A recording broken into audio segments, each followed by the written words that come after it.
Good morning, Nerfers. So I'm doing another one of these long form videos. There is a super special awesome review halfway through this one, so stay tuned because we are doing some Dreadbolt goodness. That said, right now I'm editing together a super fun video. It involves Draculina in a box. Like, if you haven't seen it yet, hopefully it's live before this one, but it's hard to keep track of all of that all at the same time. So I need to grab a shower this morning and I have 3 shells to sand. But before I grab that shower in about 5 minutes, I have a conference call with a really cool AR-15 manufacturer that I networked with at Blade Show. I think that it's going to lead to some interesting stuff. We might even do a build on the channel. How do you guys feel about that? Could that be cool? I'm not sure. Anyway, the 3 shells that I'm sanding, just as a sneak preview, are I'm finally breaking down my Red Nemesis shell. I'm doing a project codenamed Vanguard, and I have... I can't remember. So surprise! We'll find out later, but let's go get clean and get to work all at the same time. It never stops. Alright guys, so I am clean.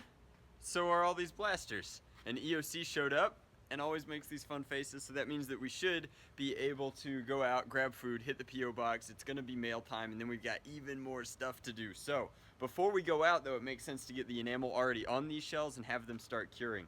Part of running a workshop like this is constantly juggling things with different cure times and hold times. So like 2K takes 2 days after you finish it before you can even touch it. The enamel ideally gets 1 day before you shove internals back inside. And then we do enamel in this case, and then most of these are getting hydro dipped, and then we're gonna have to 2K them. So if things are gonna get done in time for End War, we've got to get moving. Alright, so EOC is holding the camera because I forgot my tripod, but we got 3 packages, 4 packages really. One of the packages was just a whole bunch of fidget spinners. Some of them are shiny, some of them are not. We will almost certainly give those away at tomorrow's SE&C war, just because, like, how many fidget spinner videos can I possibly make? This is from my man Boom Tindo.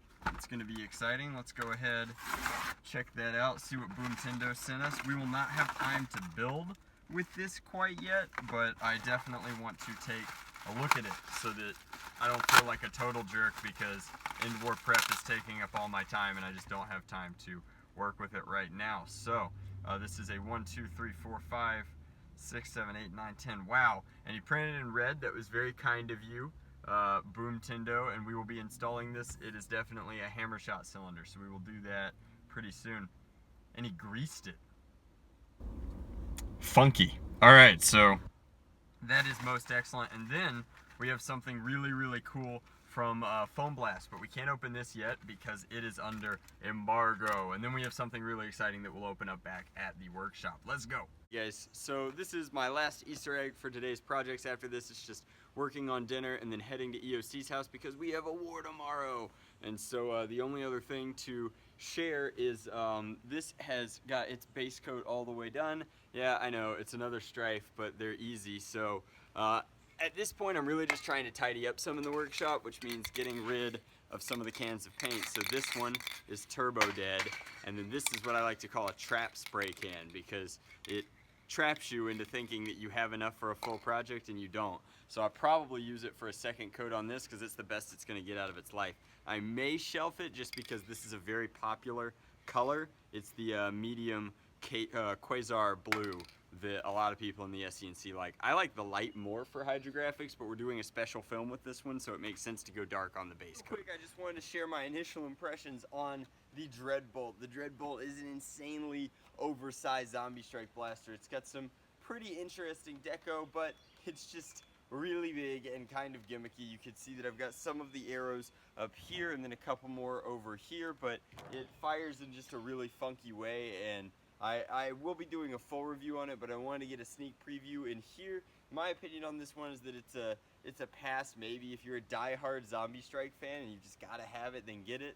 But I don't think that it's worth the amount of money that it's going to retail for, at least initially, because the arrows are still a very fragile ammo type. It's almost not even a fault of the Dreadbolt. If the Dreadbolt was firing traditional darts, even as a stringer, I think that it would be fine. But right now, it's firing these funky arrows, and it's a long reload process to fire an inaccurate ammo type that nobody really likes or is stockpiled or is at all war practical. Now, as an indoor, like, goofing around kind of blaster. I'm sure that this could be pseudo-practical, but it's definitely not traditional. So that's just my opinion. I also just wanted to point out how incredibly large the Dreadbolt is, especially like when you give my height consideration. Like, this is a huge, humongous goofball blaster. Normally the gimmick blasters are less involved, and now it isn't even firing, so that's kind of frustrating.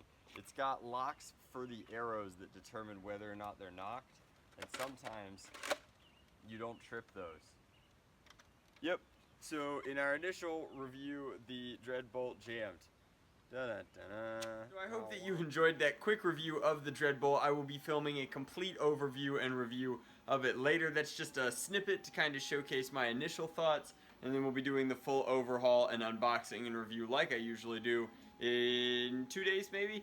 We are at EOC's place right before the war, A, because it's a little bit closer to the war site, and B, because I needed to borrow his MakerBot. My Prusa is still not functional, which really stinks. It literally printed the one thing in that video, which is it like sort of printed that bottle opener, and that's it. After that, it turbo crashed out on its Z-axis. I'm really frustrated about it. I've probably spent 20 hours troubleshooting it personally, and I got 2 other people to help me with it, and it's just not working. Now, a lot of people are just like, oh, you're stupid, that's 3D printing, but that is just, we are well beyond that point. Like, it is nuts. So I've emailed Prusa. They've not emailed me back yet. Surprise! So we are over here because some very exciting things that are relevant to a project that I'm working on but can't talk about were released today, and so I absolutely needed access to EOC's not 1, but 2 MakerBots. Plus, at EOC's place, I get my own bedroom because he's a really awesome friend like that. So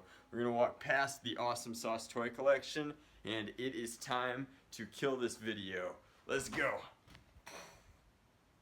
Not as cute as the Draculina, this thing.